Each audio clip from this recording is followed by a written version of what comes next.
Une vie, une œuvre. Clemens Brentano ou Le sang des rêves. Erika Thuner, Claude Métra.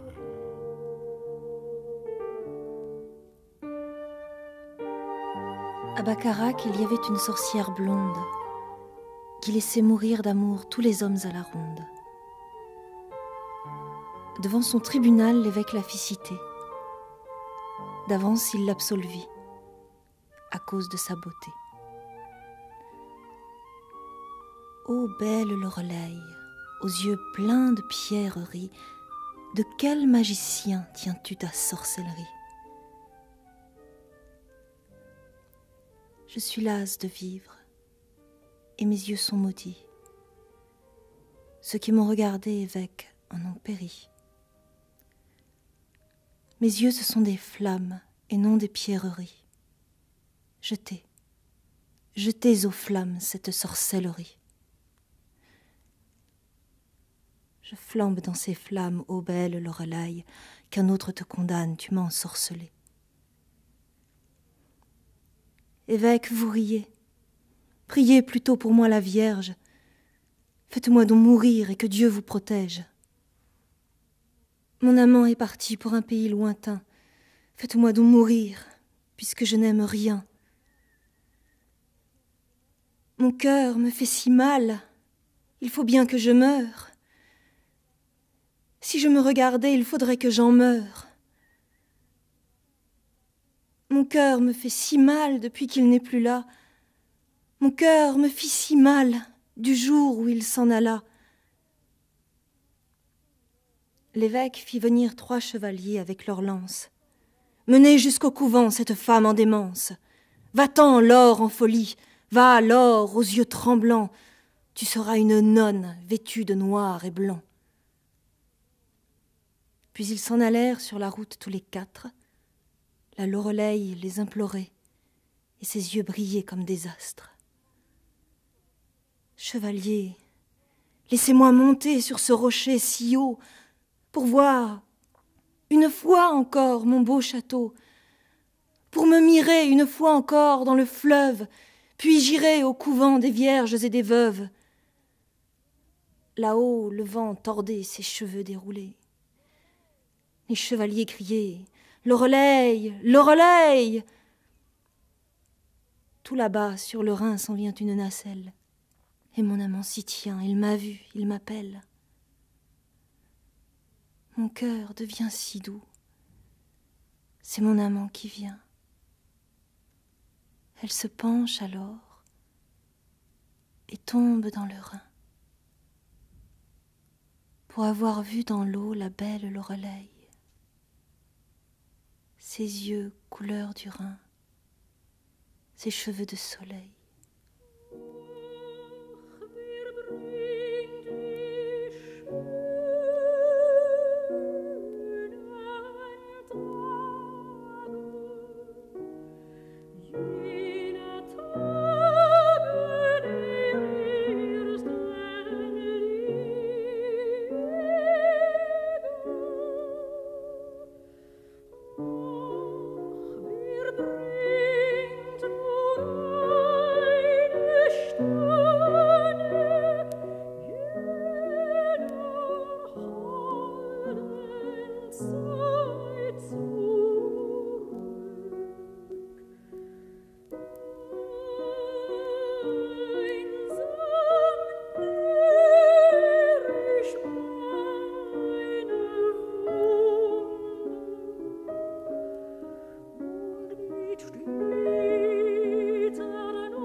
J'étais une harpe d'or tendue de cordes vivantes.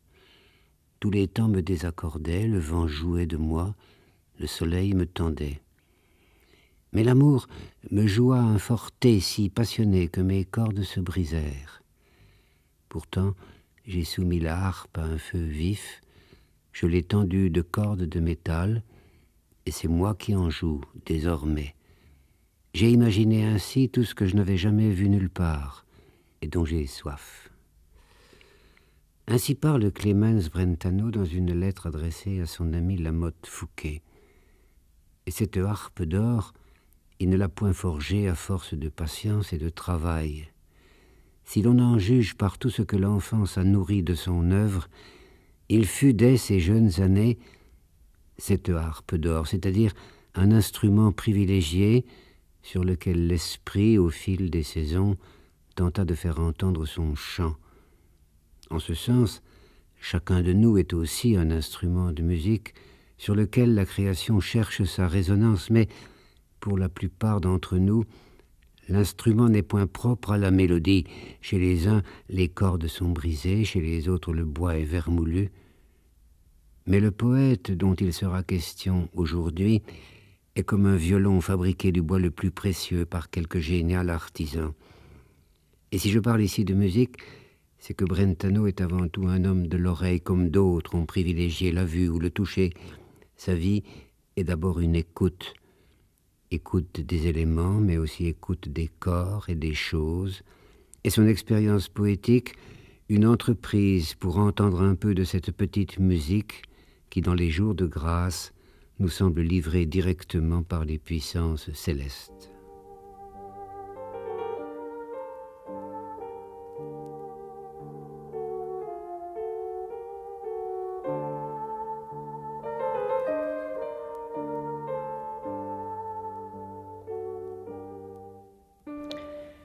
C'est toujours un peu difficile de découvrir le mouvement général d'une vie, bien entendu, surtout avec Brentano, qui est un homme extrêmement inquiet, tourmenté, inquiétant aussi par certains aspects.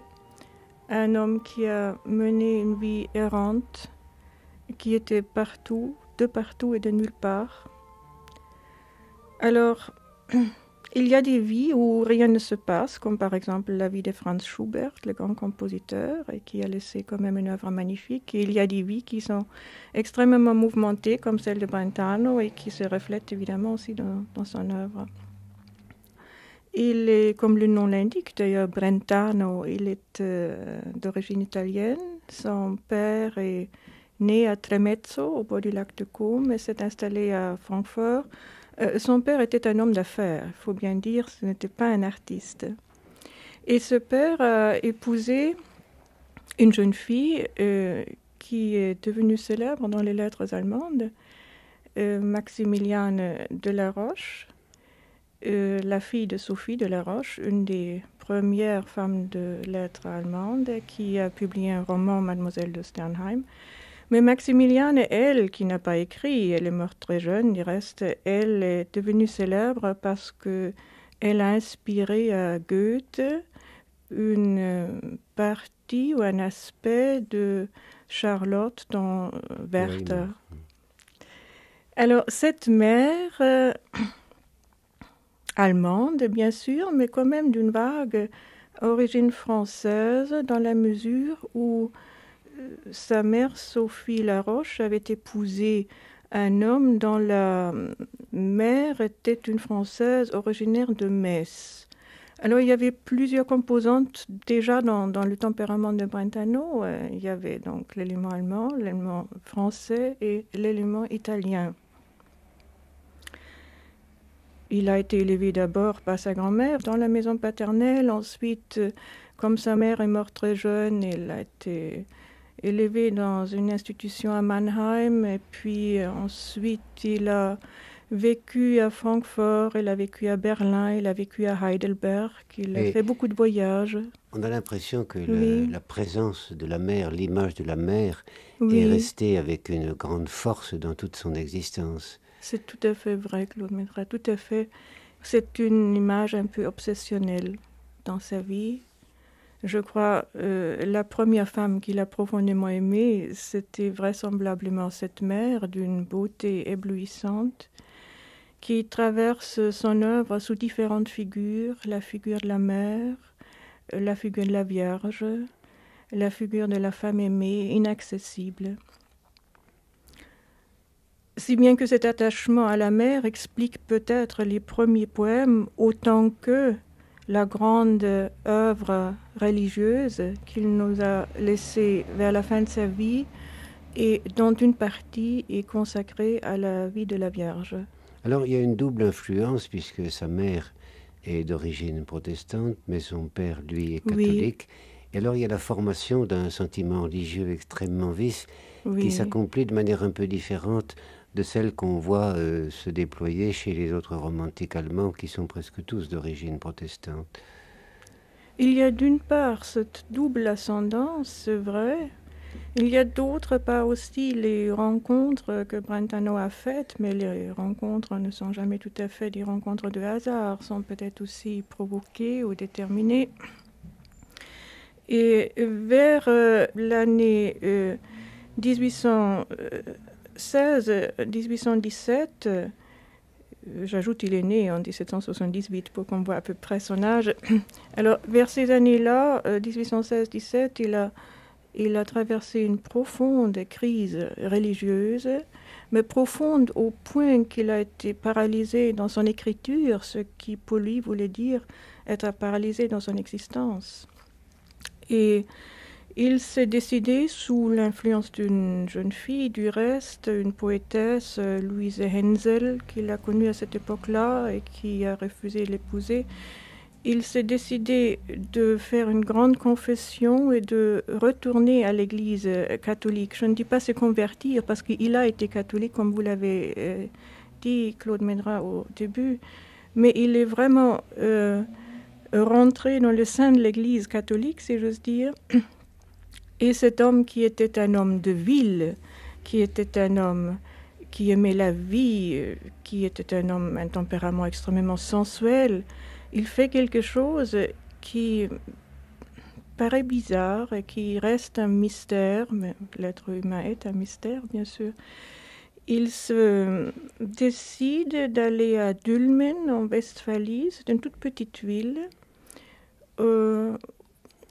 pour se rendre au chevet d'une nonne stigmatisée. Et pendant presque 6 ans, il reste là et il s'entretient avec cette nonne qui s'appelle Anne-Catherine Emmerich. Il note ce qu'elle dit, il note ses visions. Et cette relation a dû être extrêmement complexe, difficile et restera un secret à tout jamais. Entre ces deux êtres d'exception passe un courant extraordinaire.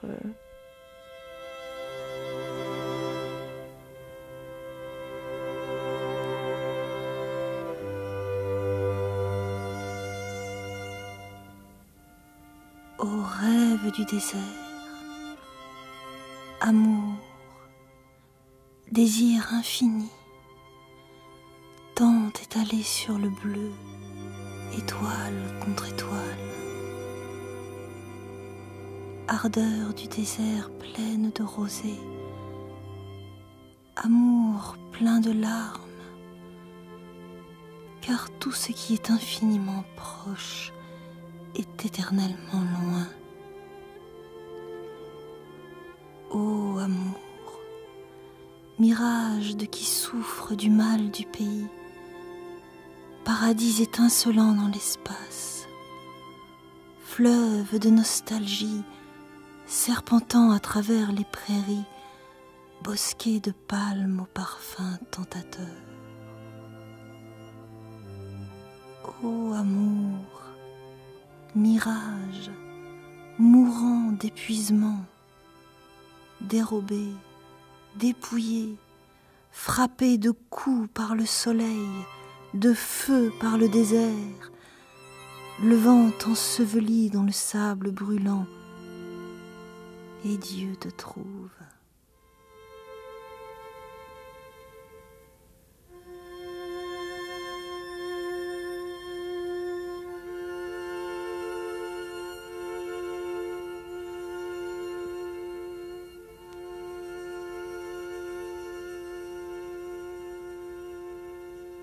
Mais peut-être conviendrait-il d'évoquer d'abord ce que fut la jeunesse de Brentano. Oui. Lui-même a écrit les itinéraires d'un écolier ou d'un étudiant vagabond. Itinérant, vagabond, exactement, oui. Et je crois que c'est ce vagabondage qui Oui. rend finalement le mieux compte dans tous les domaines, Oui. aussi bien dans le domaine du cœur que dans le domaine de la poésie, de la démarche singulière de ce personnage. Oui. Mais la première station dans ce vagabondage qu'il faudrait peut-être évoquer, c'est l'université d'Iéna, où il a fait des études vagabondantes, elle aussi. Enfin, il n'était jamais un étudiant qui a passé des examens et qui s'est installé dans la vie. Mais là, j'ouvre une parenthèse, il a eu la chance, après la mort de son père, d'avoir des rentes qui lui permettaient de vivre jusqu'à la fin de sa vie sans avoir des soucis vraiment graves sur le plan matériel.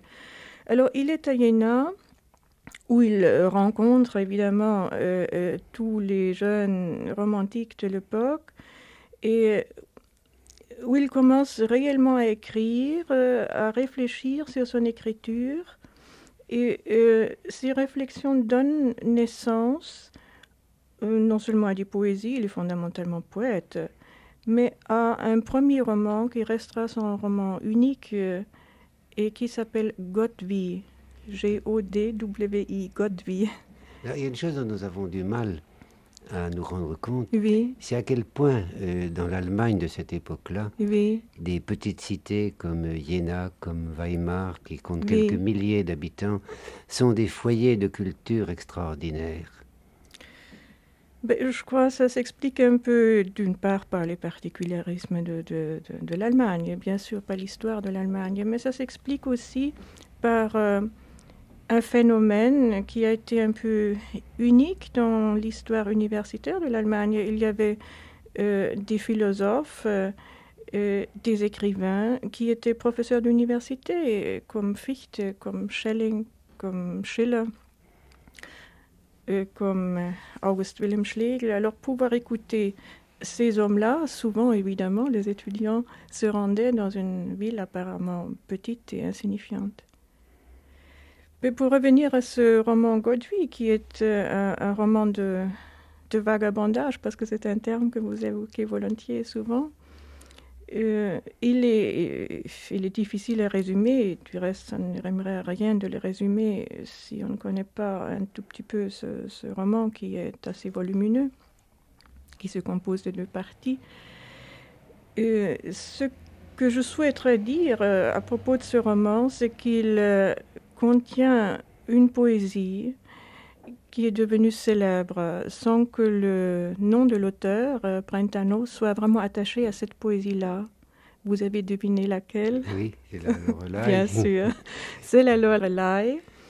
C'est une jeune fille qui se nomme Violette, qui chante la Loreley et qui elle-même est une espèce de Loreley. Et ce passage-là, du reste, a été traduit en français. Le roman en entier n'a jamais été traduit.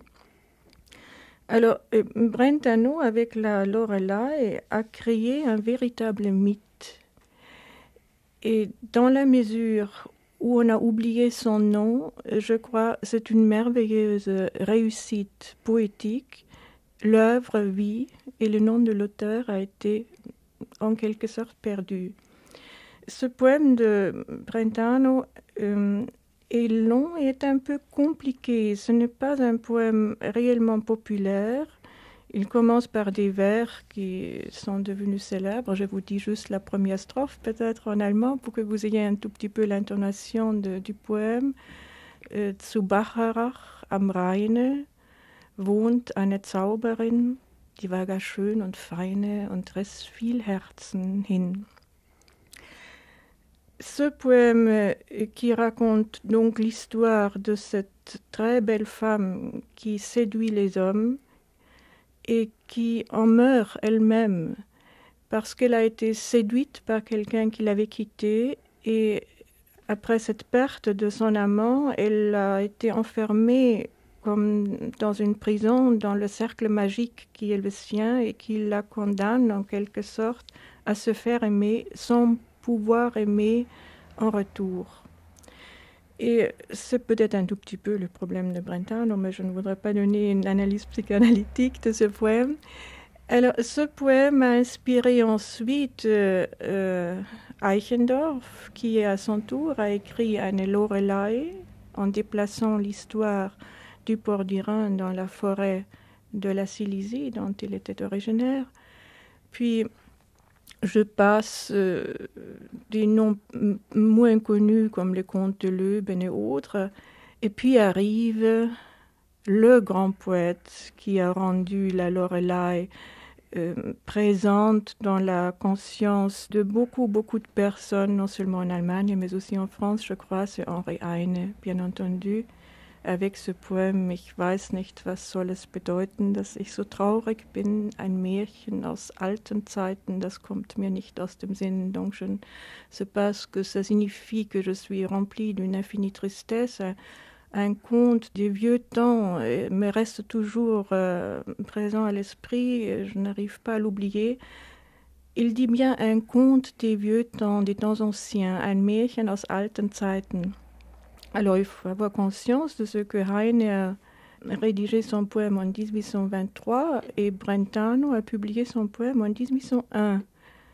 Et dans un laps de temps de 20 ans, il est devenu, dans la conscience de Heine, quelque chose comme un conte des temps anciens. Et bien plus tard, un compositeur du nom de Silch a écrit une musique qui accompagne ces vers de Heine. Et je crois tout écolier a pris en Allemagne et peut-être aussi en France ce poème de Heine, que l'on retrouve, je dirais, jusqu'au temps présent. Il n'est pas possible que je ne mentionne pas le nom d'Apollinaire, bien sûr. Et avant Apollinaire, le nom de Nerval, qui a écrit la Lorelei, mais en 1902, Apollinaire a fait une adaptation très libre du poème de Brentano. Et ce poème d'Apollinaire qui figure dans les recueils Alcool, son premier recueil de poèmes, il a été écrit au bord du Rhin et inspiré aussi par un amour malheureux. Apollinaire comme Brentano, ce sont des mal-aimés, si j'ose dire. Et ce poème d'Apollinaire a passé longtemps en France pour un poème tout à fait original d'Apollinaire. Ce n'est que dans les années 50 qu'on a trouvé, voilà, c'est une très belle adaptation. Il y a une différence peut-être assez symptomatique. Dans la fin du poème, chez Brentano, la Lorelei meurt, comme chez Apollinaire. Elle se trouve au haut d'un rocher, elle regarde le Rhin, et puis subitement, le poète dit « Sie beugt sich vor und stürzet in den Rhein ». Donc elle se penche, elle tombe dans les reins, mais il plane un doute sur la mort de la Lorelei. Est-ce un suicide ? Ou est-ce un accident? Ou est-ce un accident provoqué qui est au fond la traduction d'un désir de suicide? Et chez Apollinaire, donc c'est très net, elle se suicide, elle se penche et elle tombe dans les reins. Il dit même la raison pour avoir vu son image dans les reins. Donc une espèce de narcissisme qui est peut-être son mal profond. Elle essaie de se rejoindre, de retrouver sa propre image, de retrouver ainsi peut-être l'identité qu'elle avait perdue. Et je ne veux pas trop vous ennuyer avec la Lorelei, mais il faut peut-être encore un dernier mot. Maurice Genevoix a encore écrit un roman intitulé Lorelei. Si mes souvenirs sont bons, c'est même le dernier roman qu'il a publié et qui traduit aussi cette fascination à la fois merveilleuse et angoissante qu'exerce l'Allemagne sur un jeune Français qui s'y rend pour y passer quelques mois. Parle-moi, voix lointaine, monde mystérieux qui noie cette chaîne si tendre entre nous deux. Quand la rougeur du crépuscule croule en cendres, une à une, quand les couleurs ont eu leur chant de joie, quand la nuit tresse et tord autour des tempes d'ombre le pur scintillement des couronnes d'étoiles, à moi, secrets et saints, s'en viennent de l'espace silencieux et saint, tous les pensées des astres. Un lien d'amitié douce unit toutes choses. Elles se tendent dans leur deuil des mains consolatrices. Au gouffre de la nuit, guirlandes, les feux luisent.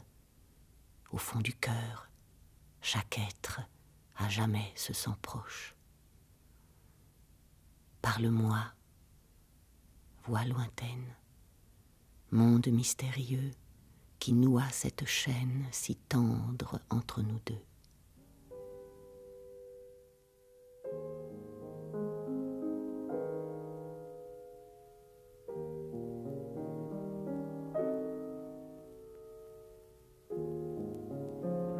Es träumte mir, ich sei dir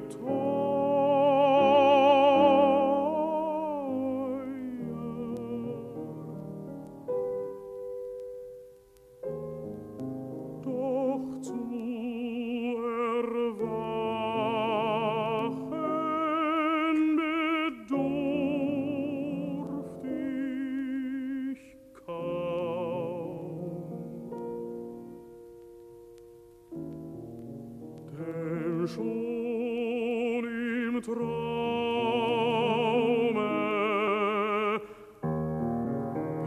bereiten fand ich, es sei ein Traum, es sei ein Traum.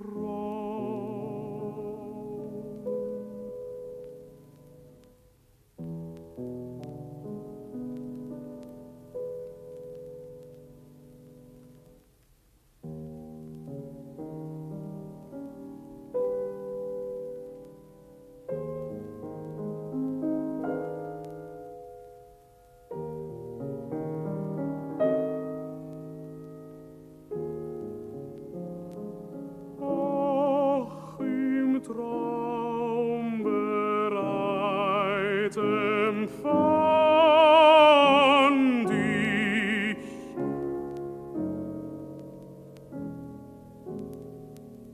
es sei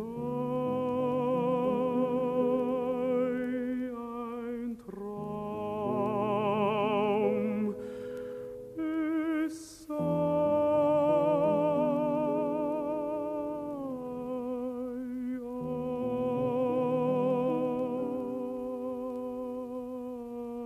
ein Traum.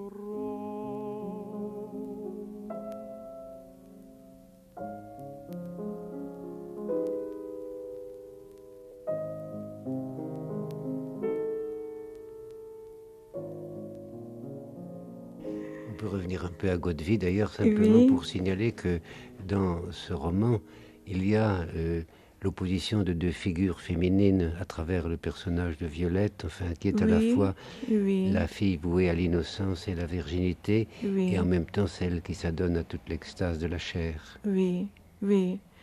Mais c'est dans ce sens-là une figure poétique extrêmement caractéristique dans l'œuvre de Brentano. La prostituée est une figure qui traverse son œuvre. Du reste, lui-même était toujours un peu intéressé par la psychologie, mais aussi par les charmes, j'en suis convaincue, de la prostituée. Et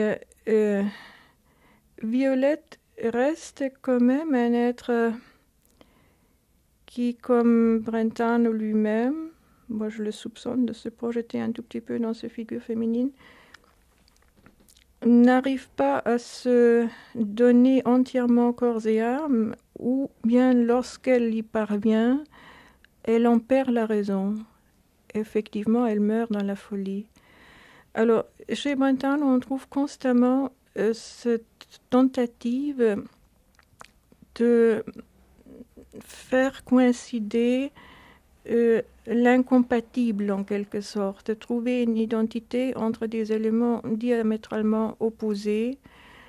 Comme vous avez dit, Claude Médra, bien sûr, la naïveté, l'ingénuité et la prostitution, ou presque le calcul.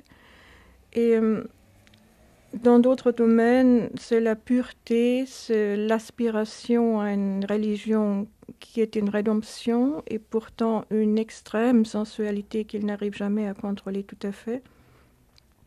Alors il a dit, vers la fin de sa vie, il a trouvé un vers qui traverse beaucoup de ce poème et qui me paraît suffisamment intéressant et peut-être aussi une clé de sa poésie pour que je vous le cite. C'est un refrain qu'on retrouve sans cesse dans ses poèmes des dernières années, qui apparaît pour la première fois en 1836. O Stern und Blume, Geist und Kleid, Lieb, Leid und Zeit und Ewigkeit. Donc, littéralement, étoiles et fleurs, esprit et vêtements, amour, douleur, temps et éternité. Donc l'union des contraires, n'est-ce pas, l'harmonie des termes opposés par la magie poétique. Et il incorpore ces vers dans un rêve qui fait partie d'un de ses derniers contes. Et après ce vers, il fait dire au personnage qui prononce ces vers, « Je comprends parfaitement le sens de ces vers sans pouvoir l'expliquer. » Et je crois que c'est l'expression la plus juste de tout ce que Brentano portait en lui de poétique. Parfois, il comprenait très bien le sens sans pouvoir l'expliquer, et c'est ce désir de marier les contraires. Alors, par le rythme de ce vers, O Stern und Blume, Geist und Kleid, n'est-ce pas, on songe un peu à Baudelaire. Là, tout n'est qu'ordre et beauté, luxe, calme et volupté, encore que l'idée soit différente. Mais cette correspondance, qui était l'idée profonde aussi de Baudelaire, de trouver une correspondance, je crois que c'était aussi une idée profonde déjà chez Brentano. Et le rythme qui vous a frappé aussi, je crois, chez Baudelaire et chez Brentano, ce rythme extrêmement musical, c'est également une des très grandes composantes dans la poésie de Brentano. Et c'est une poésie fondamentalement musicale. C'est extraordinaire. Je ne connais aucun poète dans le romantisme allemand, peut-être dans le lyrisme du XIXe siècle, qui ait eu un sens de la musicalité aussi développé que Brentano. Et je vous rappelle le mot de Nietzsche, qui avait noté que Brentano était parmi tous les poètes allemands celui, je cite, qui avait le plus de musique dans son cœur. Et vraiment dans son cœur, pas seulement dans son esprit. Il était musicien lui-même, du reste, il jouait très très bien du violon et de la guitare, il inventait des mélodies, et il s'accompagnait à la guitare. Et je crois sa poésie suscite pratiquement un accompagnement musical, et chose très curieuse, mais inexplicable presque, il y a peu de poèmes de lui qui ont été mis en musique. Alors quelqu'un comme Franz Schubert, n'est-ce pas, le Liederfürst, celui qui a écrit, je ne sais pas, plus de 600 chansons, il n'a pas mis en musique un seul des poèmes de Brentano.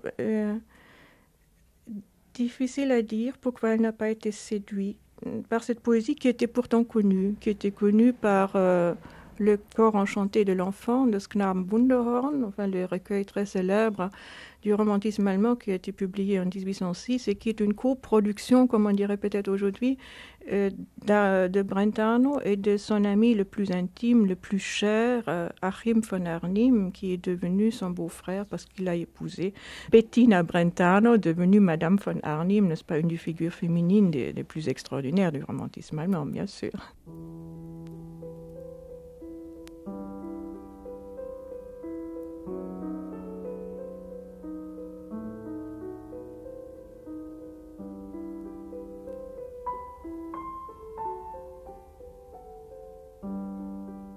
Je veux m'abandonner à la nuit lorsqu'elle couvrira la terre et que toutes les choses rentreront en elles-mêmes. Et je veux la chercher en moi, là où elle brille et resplendit comme la lune et les étoiles. Ô rêve, soyez-moi propice. Laissez là vos jeux et vos fantasmagories. Apprenez l'art et l'amour. Tissez-moi une douce image. Prenez plaisir à évoquer celle que j'aime. Puis, lorsque votre cœur battra de joie, volez à travers les feuilles des chênes sévères et des gais bouleaux. Pensez avec une pieuse gravité aux étoiles et à la lune. Rêvez un peu de l'univers, ou bien saluez-le comme les flambeaux d'un amant ou les lampes des noces. Ensuite, revenez vers moi, d'un vol si rapide que vos cheveux soient rejetés en arrière et vos corps bien serrés autour de vos âmes qui transparaissent. Venez vers ma couche, le regard pensif et tout mouillé de pleurs. Tournez autour de mon front qui est son temple. Et alors elle apparaîtra en moi. Je la verrai telle qu'elle est, sans malheur, hors du temps, loin des actes, telle qu'elle est en elle-même, en moi, dans l'amour, non point dans le monde.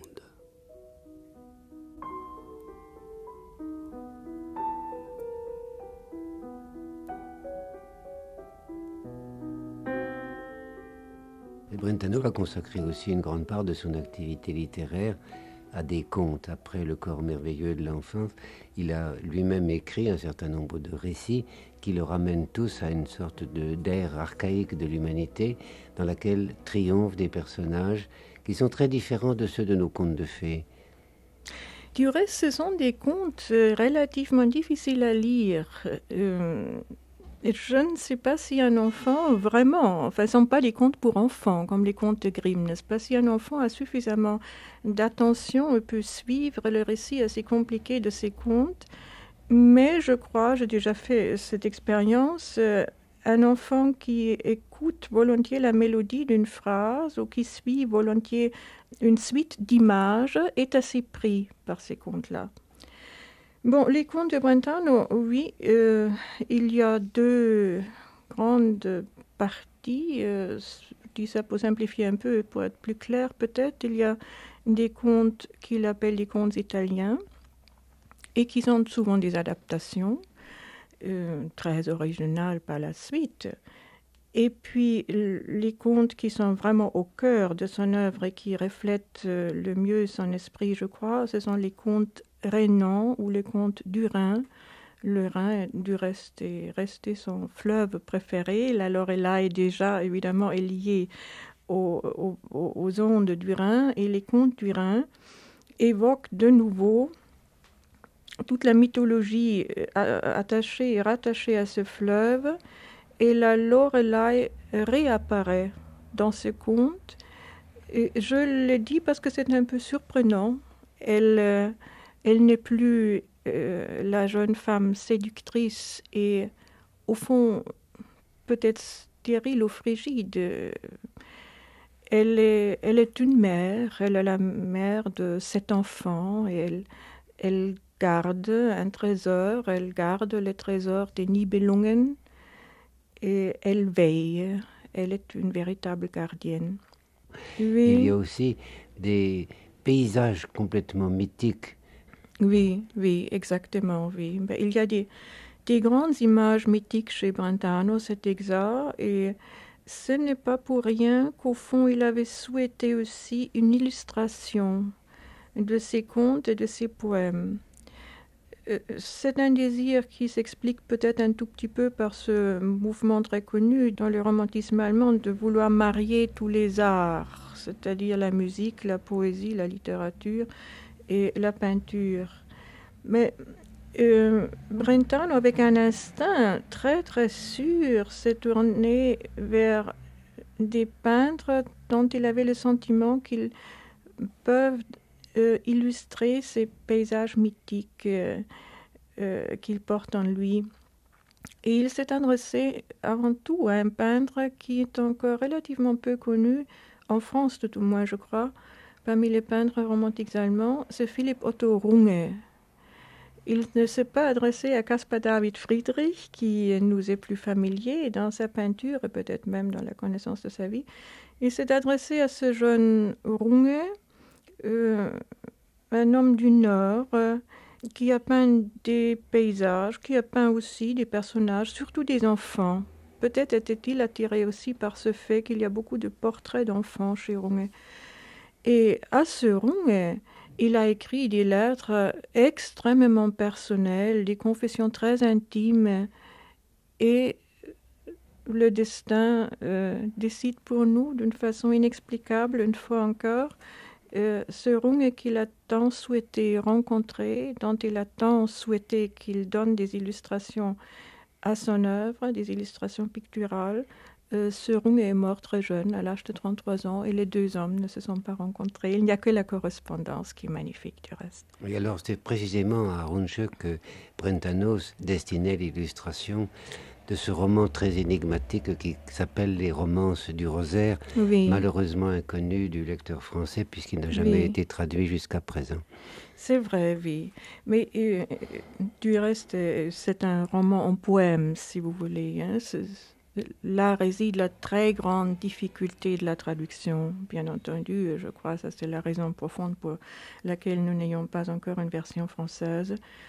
Les Romances du Rosaire qui évoquent à la fois l'histoire d'une famille où l'ingénuité et la culpabilité ont la même force, la même présence, et évidemment aussi la prière, n'est-ce pas, le rosaire. C'est un récit de rédemption.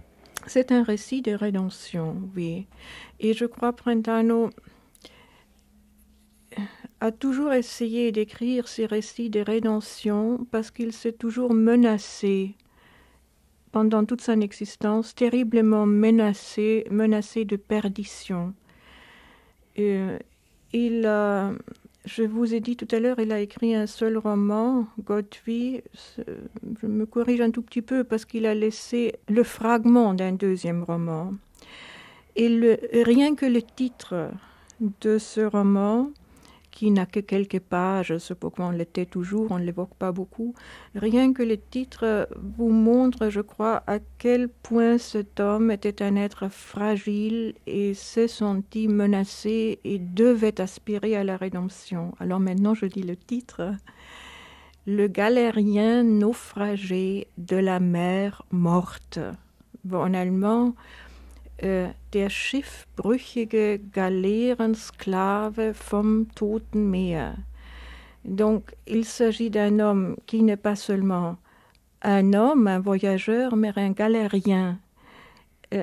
En plus, c'est un galérien qui fait naufrage.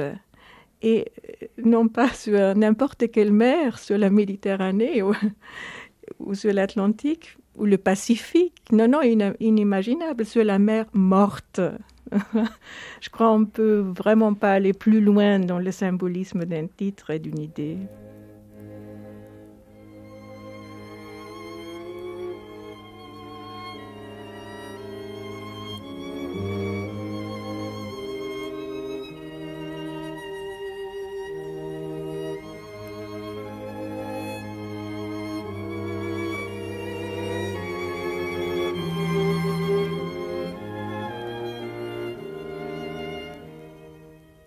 Myrte bien-aimée, murmure. Quel calme règne sur le monde. La lune, ce berger d'étoiles, aux pâles prairies du ciel, déjà guide un troupeau de nus vers les sources de la lumière. Repose, ô mon ami, repose jusqu'à mon proche retour. Myrte bien-aimée murmure et rêve sous le feu des astres. Près de sa couvée endormie a roucoulé la tourterelle, et le calme troupeau des nues fuit aux fontaines de lumière.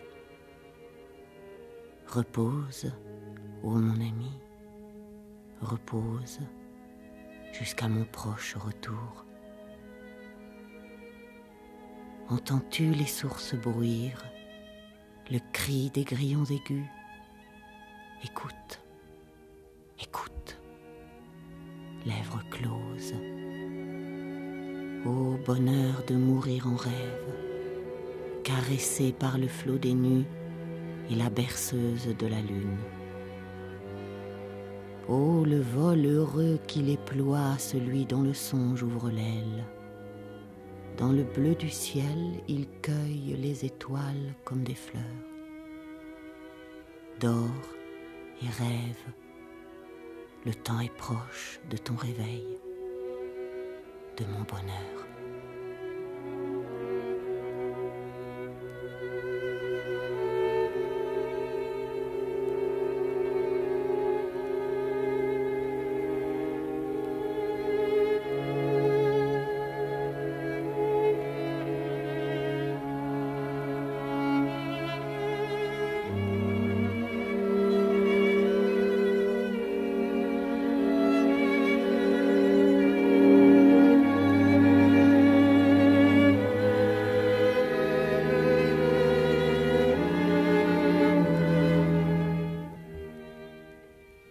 L'enfant vit dans sa plénitude le mystère du monde.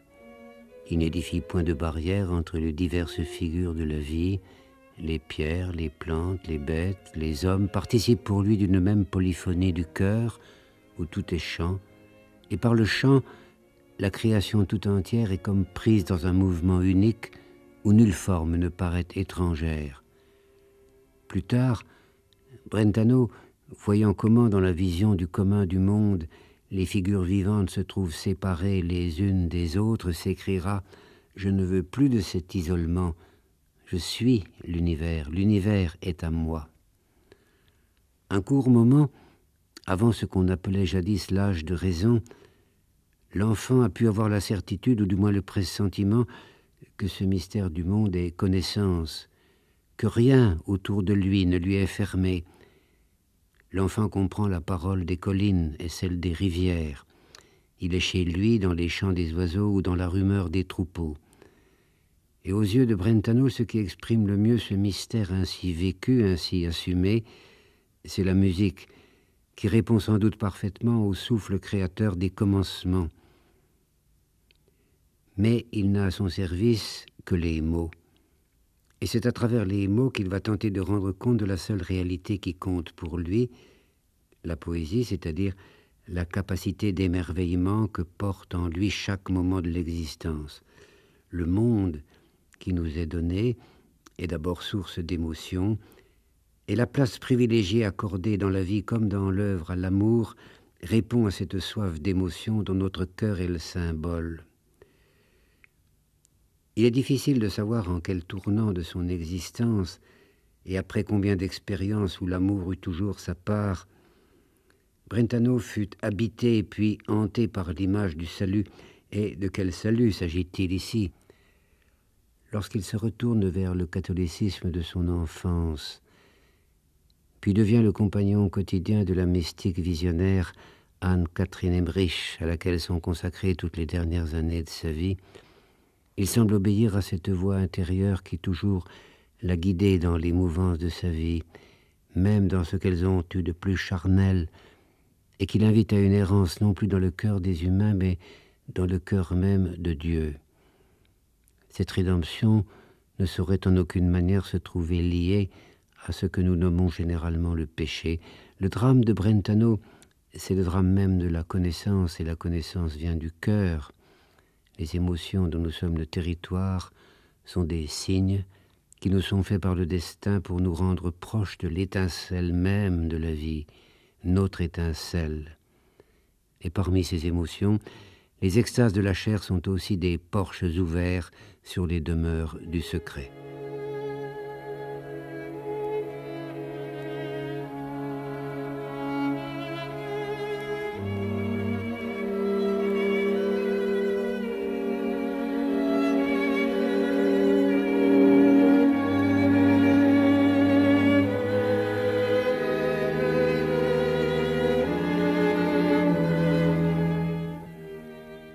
Erika Thuner, cette rédemption qui a été toujours une obsession pour Clément Brentano, elle est peut-être à ses yeux, ou au moins pendant un certain moment de sa vie, passée par la femme et par les femmes.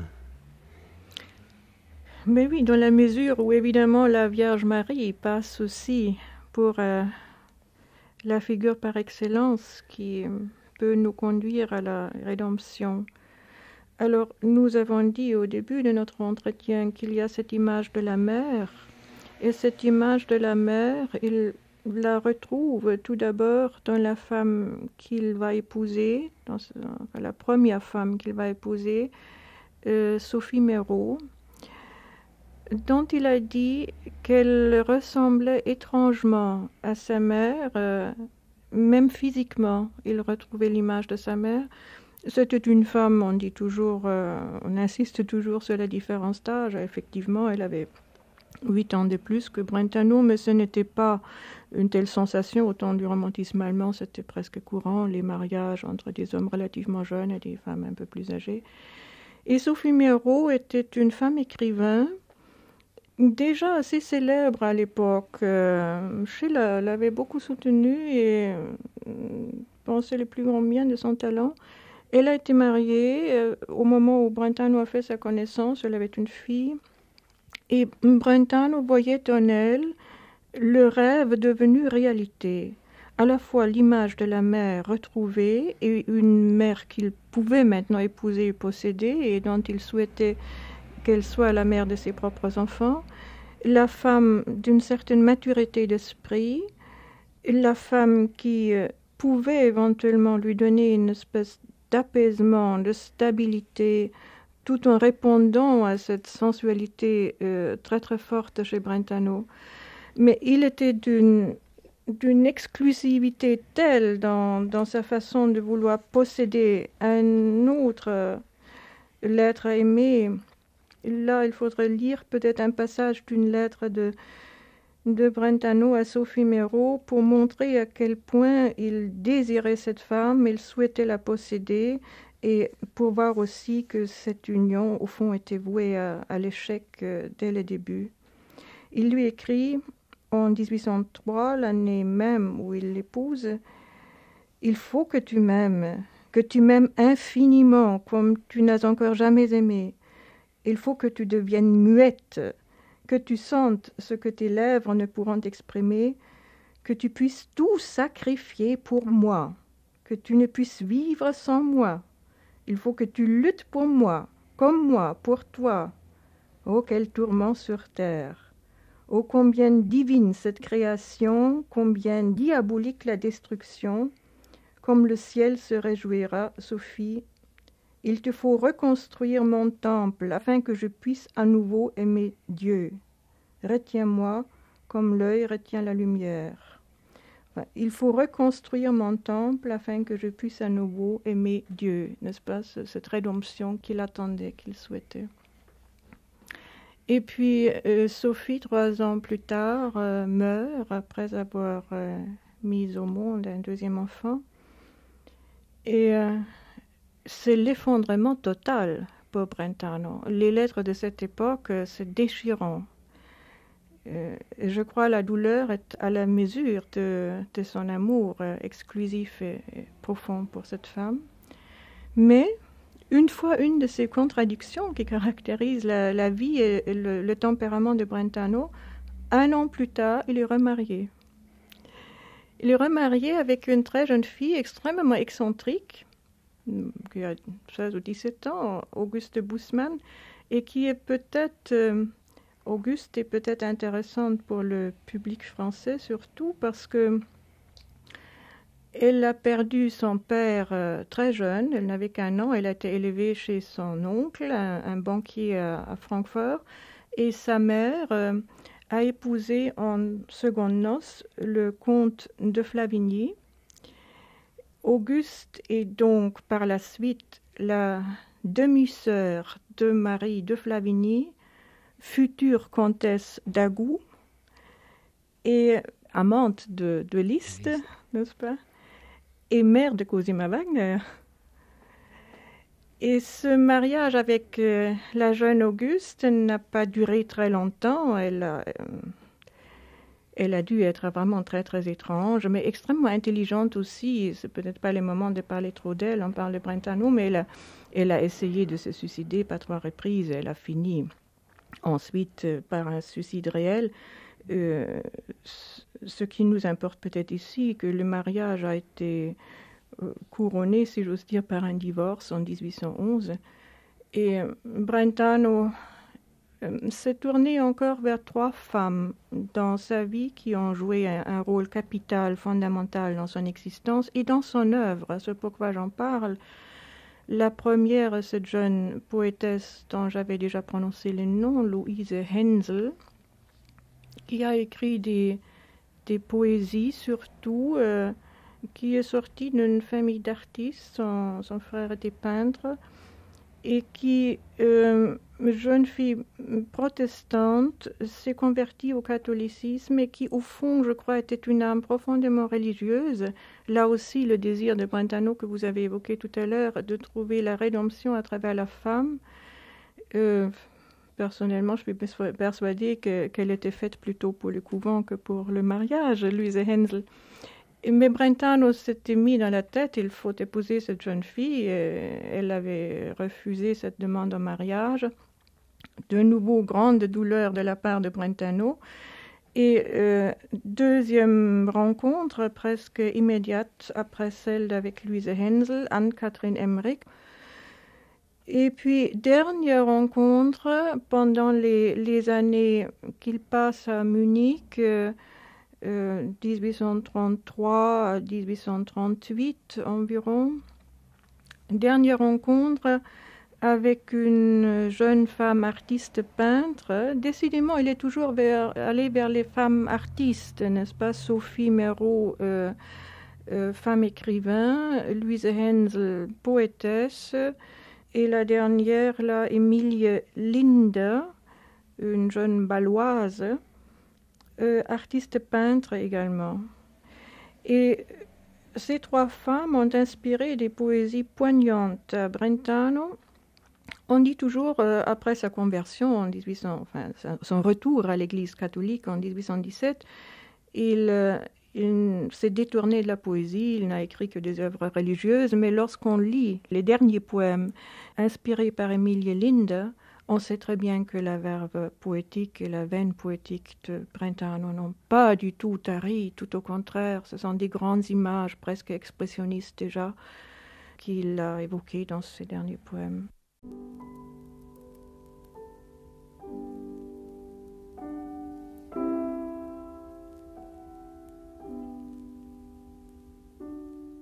L'ombre s'élève des vallées. Tout à son oraison du soir, déjà le soleil prie et penche vers les cimes des forêts d'or. Au bain d'un jardin de roses, le voici descendre, et la nuit tisse dans le secret de l'ombre son suaire de gaz grise. Mais d'immenses châteaux de pourpre aérien s'érigent, l'or d'îles magiques brille et brûle aux vagues de feu de l'éther. Île en dragon muet, château changé en Saint-Georges, dardant aux gueules des dragons des lances de rayons aigus. Mais leur lutte vaine les voue aux mouvantes métamorphoses. Franges de cristal, ils entourent le soleil tout baigné de rose. Au porche du couchant, la nuit solennelle fait choir son voile, et tous les cœurs sourdement savent qui fut vainqueur, qui perdit.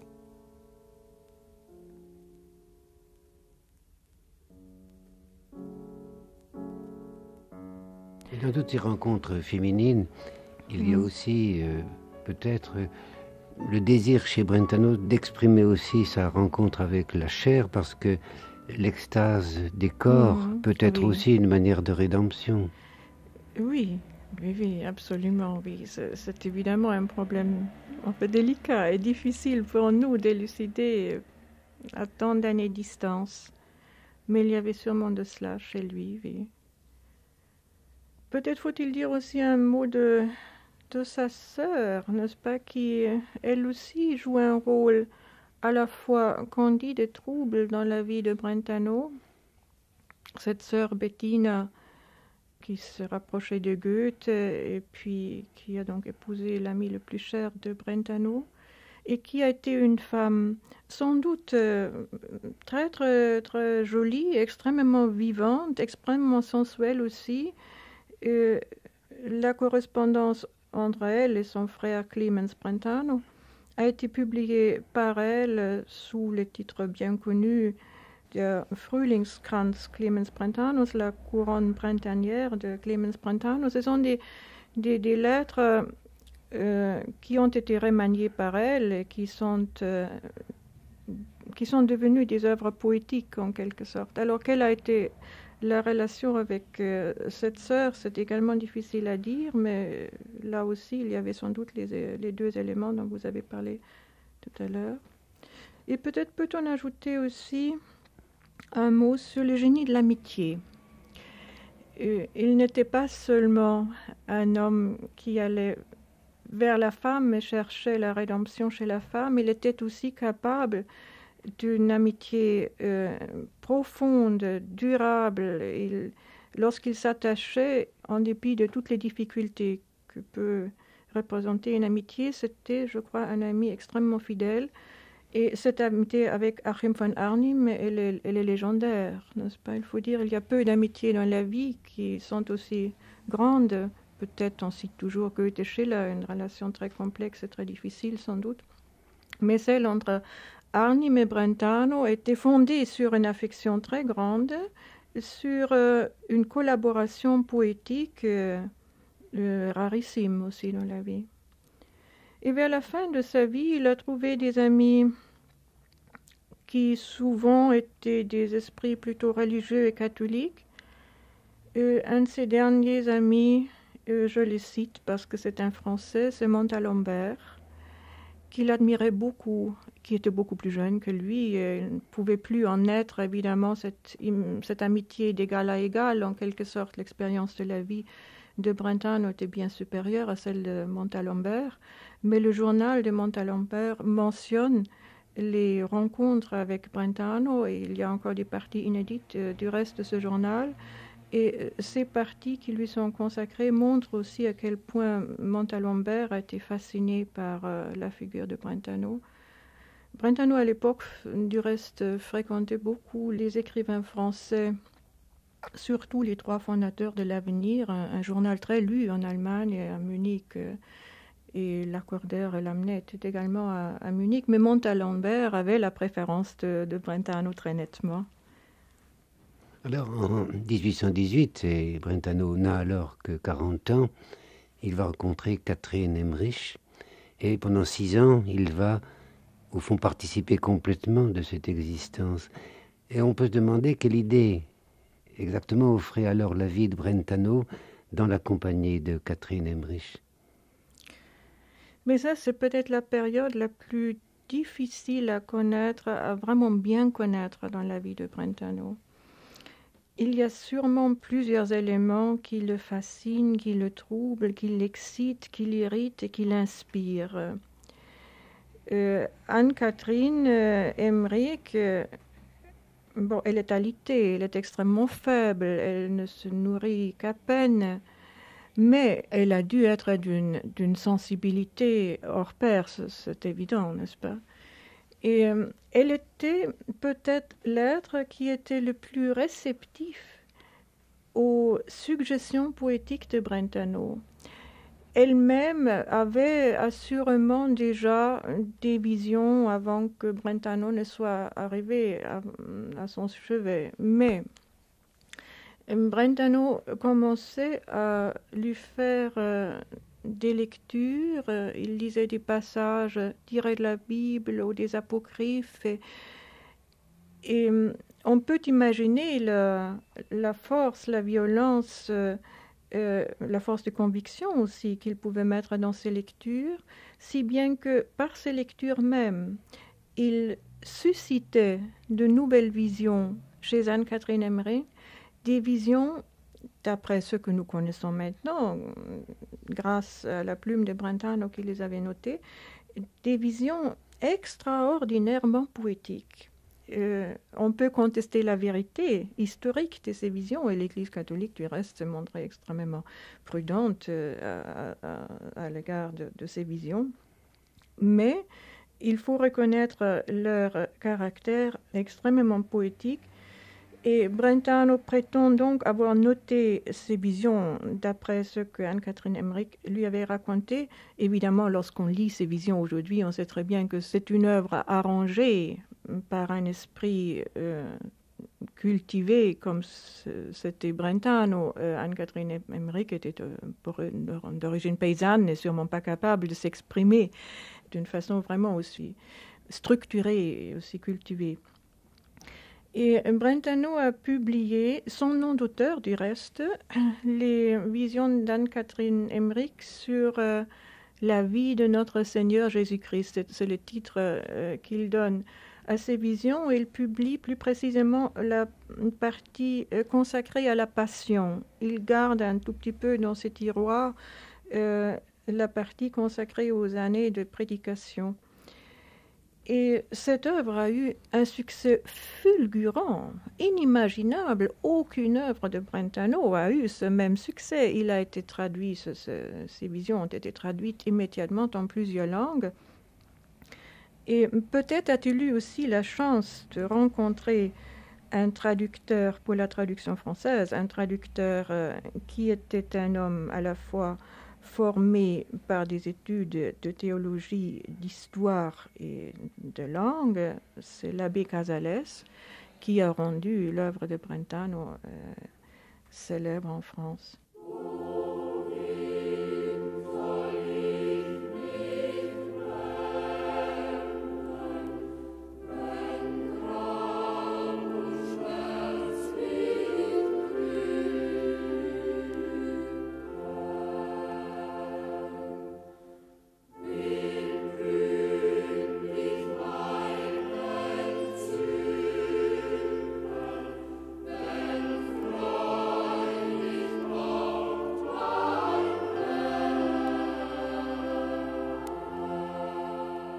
Ici, la vie s'appelle résurrection. Les visages apparemment inertes de l'existence sont en réalité les doubles d'un souffle caché, et l'étincelle de la création est enclose dans le bois ou dans le plomb comme le feu est au cœur du silex. Et cette fascination de la résurrection est sans doute une des sources de la complicité de Clemens Brentano avec Anne-Catherine Emmerich, car l'homme ressuscité est l'homme de lumière qui éclaire la route obscure où chacun de nous à sa manière vagabonde. Telle cette scène des visions de la vie douloureuse de Jésus-Christ, cette première des vies de Jésus qui tant se multiplieront de Strauss à Renan tout au long du XIXe siècle. Et par la médiation de Clemens, Catherine raconte « J'ai eu aussi une belle vision sur la mort de Saint Jean. Il était fort âgé, toutefois son visage était toujours beau, doux et jeune. Je le vis rompre le pain 3 jours de suite à Éphèse. Je crois que le Seigneur lui était apparu et lui avait annoncé sa mort prochaine. Du reste, j'ai souvent vu Jésus lui apparaître. Je le vis ensuite devant la ville, entouré de ses disciples, enseigné sous un arbre en plein air. L'instruction terminée, il se rendit avec 2 d'entre eux dans un bosquet ravissant situé derrière une colline. On y voyait un beau gazon et dans le lointain, les flots de la mer se confondaient avec l'azur du ciel. Il leur montra un tombeau presque achevé et leur dit d'y mettre la dernière main. Les outils nécessaires s'y trouvaient déjà. Il retourna vers les autres disciples, leur donna du ton le plus affectueux ses derniers enseignements, pria et leur recommanda de s'aimer les uns les autres. L'un d'eux lui dit alors « Ah, mon père, nous voyons bien que vous voulez nous quitter. » Tous se pressèrent autour de lui et se jetèrent à ses pieds en versant des larmes. Il les exhorta encore, pria et les bénit. Après quoi, il leur dit de rester là et accompagné de 5 d'entre eux, il se rendit auprès du tombeau. La fosse n'était pas très profonde. Jean pria quelque temps, debout sur le bord du tombeau, les mains levées vers le ciel. Puis il étendit son manteau dans la fosse, y descendit, s'y coucha et fit encore une prière. Pendant qu'il prononçait une dernière parole, une grande lumière apparut au-dessus de lui. Ses disciples prosternés à terre priaient et sanglotaient. Au moment où Jean s'affaissa en rendant le dernier soupir, j'aperçus, au milieu de l'auréole qui l'entourait, une forme lumineuse entièrement semblable à lui, qui se dépouillait de son corps comme d'une enveloppe grossière et disparaissait ensuite avec la lumière. En même temps, je vis les autres disciples arriver et se prosterner auprès du Saint-Corps. Enfin, ils recouvrirent le tombeau. Je vis aussi une autre fois que le corps de Saint Jean n'est pas resté sur la terre. Je vis, entre l'Orient et le Nord, un lieu resplendissant comme un soleil, et j'y vis Jean comme un intermédiaire recevant d'en haut quelque chose pour nous le transmettre.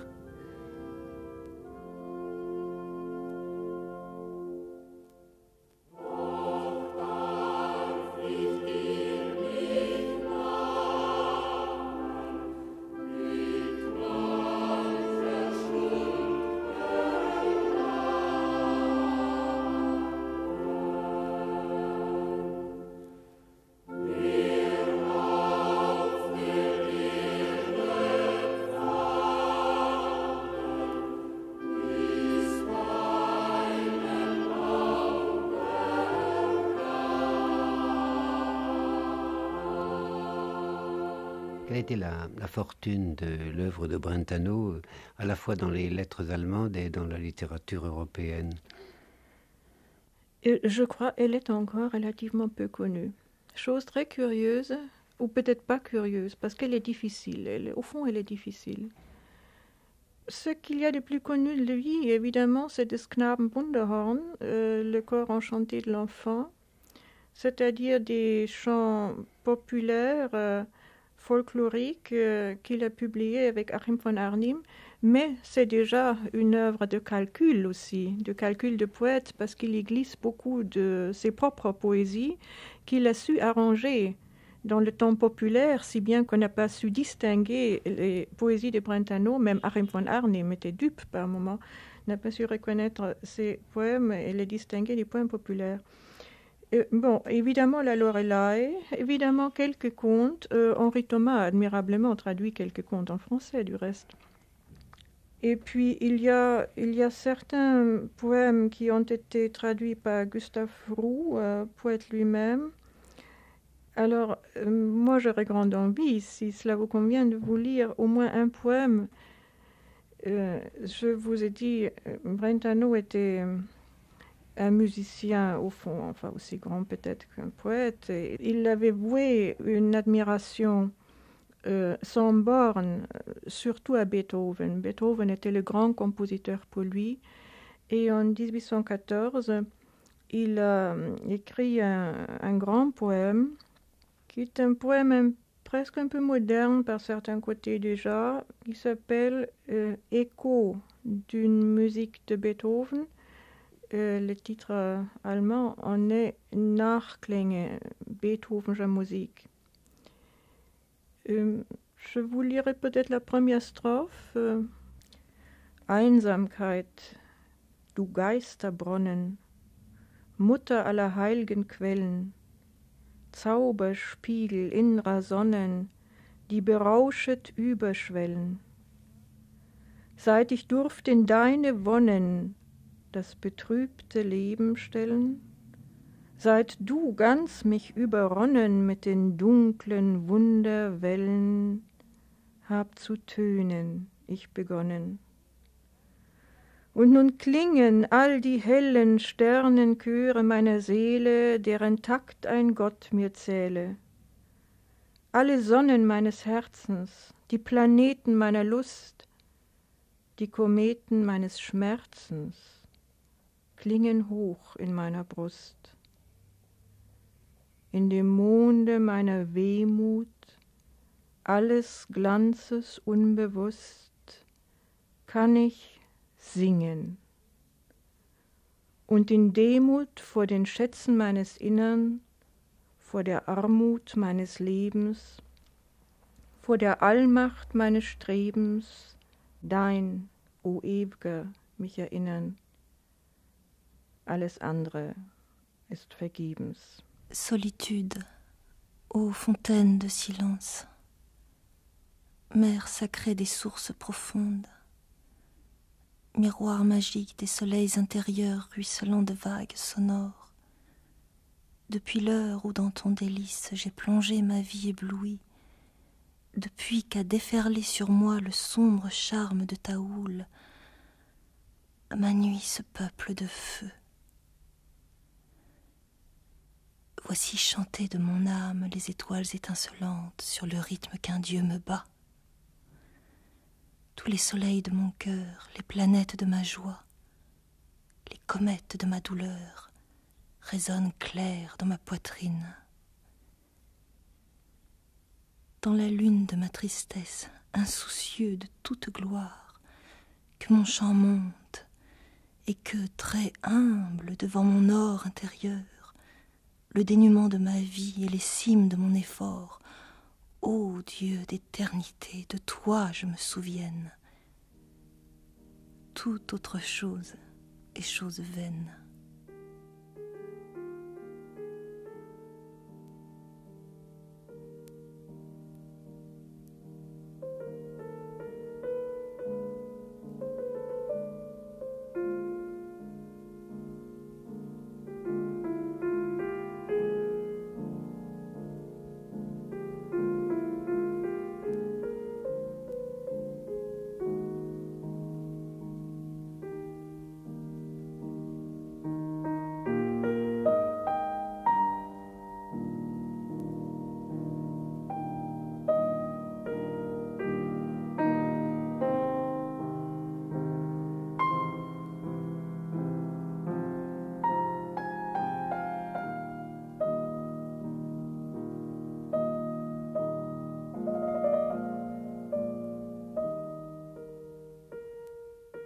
Pour conclure, Erika, je voudrais vous demander quelle a été votre rencontre avec Brentano. Oui, sûrement à travers la poésie, pas à travers ses œuvres écrites en prose.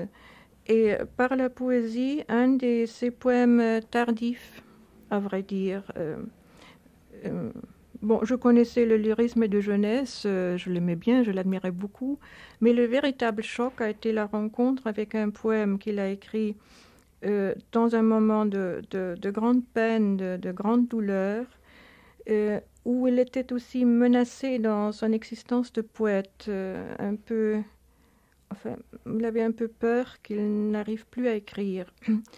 Et ce poème qui commence par... le vers suivant, wenn der lahme Weber träumt Webe, littéralement, lorsque le tisserand paralysé rêve qu'il peut tisser. Ce poème évoque, dans une longue série de vers, des êtres mutilés dans ce qu'il y a de plus essentiel en eux. Le tisserand est paralysé, n'est-ce pas? Ensuite, il y a l'alouette qui est muette, mais qui rêve, qu'elle chante comme autrefois. Alors, l'œuvre ne s'accomplit plus que dans le rêve. La réalisée est morte en quelque sorte. Et subitement, il y a encore un moment de bonheur, et ce moment est magnifiquement évoqué. Au fond, il ne faut jamais désespérer. Il y a la possibilité quand même d'une réalisation en dépit de tous les obstacles, en dépit de toutes les douleurs qui l'entourent. C'est un des visages de l'autre monde. Oui, c'est peut-être le visage de l'autre monde. Enfin, pour moi, c'était plutôt l'idée que la vie continue et que l'écriture continue et l'inspiration ne tarit pas. Et ça m'a paru être une très grande consolation, pour être un peu banal, tout simplement. Vous en étiez où de votre vie à ce moment-là? Mais peut-être aussi dans un moment de crise, c'est fort possible, vous l'avez bien deviné. Je crois qu'on est plutôt réceptif à ce moment-là à des poésies qui reflètent une propre difficulté d'être ou un propre mal d'être. C'est bien possible. Et depuis ce temps, Brentano est resté votre compagnon? Le mal d'être aussi.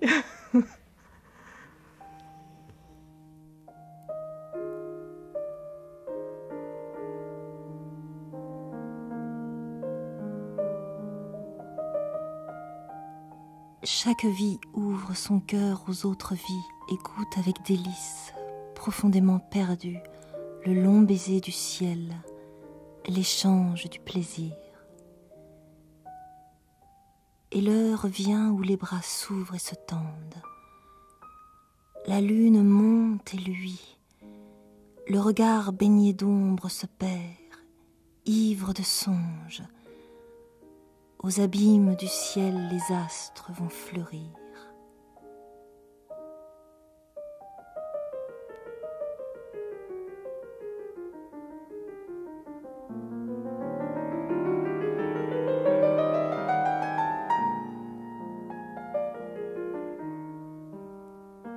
Clemens Brentano, ou le sang des rêves. Une émission de Claude Métras avec Erika Thuner. Prise de son et mixage, Christian Prévost, Marie-Dominique Bougot et Marie-Françoise Simon. Réalisation, Claude Giovannetti. Les œuvres de Clemens Brentano, traduites en autre langue, figurent dans le second volume de la bibliothèque de la Pléiade consacrée aux romantiques allemands et présentée par Erika Thuner. Fanfarlise et autres contes, traduits par Henri Thomas, ont été publiés par Henri Parisot dans la collection L'Âge d'Or chez Flammarion. Quant aux poèmes, dans la traduction de Gustave Roux, ils figurent dans le livre d'Albert Béguin, L'âme romantique et le rêve, paru chez Corty, et dans le numéro des Cahiers du Sud consacré au romantisme allemand. Les textes empruntés aujourd'hui à ces œuvres ont été lus par Christine Brucher, Jean-Marc Dagens et Bernadette Onfroy. Tout est calme. La neige luit sur la colline. Et je baigne au givre d'argent mon aile morte. Voudrais-je tressaillir vers un printemps nouveau? Voici que me saisit une extase glacée. Mon cœur gèle. Un lac de délices où glisse la lune calme et le soleil sans violence. Parmi les pensives étoiles chargées de sagesse et de songe, je contemple au lointain du ciel ma constellation. Toute souffrance et joie, toutes les douleurs rient, et la vie entière quitte mon cœur exténué. Douceur, ô douceur de cette mort, entre l'or de l'aurore et l'or du crépuscule.